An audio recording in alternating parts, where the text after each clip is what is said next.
وصفة سهلة، محشي مصري وفراخ مشوية. أكلة مصرية أصيلة، محشي مصري وفراخ مشوية. خلي الطعم يحكي القصة. يلا بينا نبدأ مع بعض. هنجيب معلقتين سمنة بلدي، نحطهم في طاسة على النار، ونجيب بصلتين مفرومين ناعم كده، نقلبهم كويس جدا لحد البصلة ما تبدأ تدبل معانا كده. ونبدأ نجيب نص كيلو طماطم مضروب في الخلاط ومتصفي، نحطه عليها ونبدأ نقلبه. وبعد كده هنبدأ نجيب معلقتين صلصة، نحطهم عليها ونقلبهم كويس جدا ونسيبهم يتسبكوا مع بعض. بعد كده نبدأ نجيب الخضرة بتاعتنا، شبت وكزبرة وبقدونس، نقطعهم رفيع كده ونحطهم.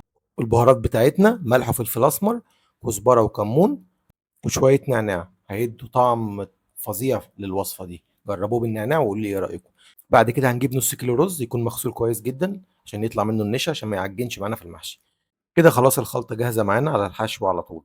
نبدأ نجيب المحشي بتاعنا بقى، مشكل زي ما انتوا تحبوا المحشي براحتكم. انا هنا عامل بتنجان ابيض وبتنجان اسود وكوسة وفلفل. نبدأ نحشي كده مع بعضينا. اهم حاجة ما تملوش المحشية للاخر عشان الرز ما يطلعش بره في الحلة، وتوقفوها كده في الحلة بحيث ان هي ايه ما تطلعش الرز، ما يطلعش منها.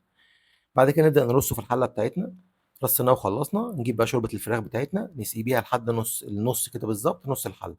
ونحطه على نار عالية. أول ما يبدأ يغلي كده، بعد ما يغلي بربع ساعة، نبدأ نوطي النار عليه. والفرخة المشوية جاهزة أهي. يا رب تكون الوصفة عجبتكم، وأتمنى تعملوا لايك واشتراك.